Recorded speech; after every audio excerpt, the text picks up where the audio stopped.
ఏమరా కాలు అంత హైట్ పెట్టున్నావా? ఏందంతే స్టైలు? ఏ ఊరు స్టైల్ రా మందా? పెద్దియా? పెద్ది అట్ట ఎప్పుడు పెట్టాడు కాలు? ఒకరోజు ఎప్పుడు పెట్టాడు రా?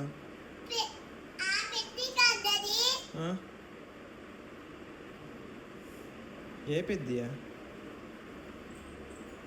అయినా కాలు ఎవరు? లిటిల్ హార్స్లా? లిటిల్ హార్స్లో ఎవరు ఉంటారా? నిన్ను అడిగింది చెప్పు, కాలు పైన ఎందుకు పెట్టావు అన్నా నేను. స్టైల్గా ఉండాలనా? ప్యాంట్ కానీ జరిగిందనుకో స్టైల్ మామూలుగా ఉండదు.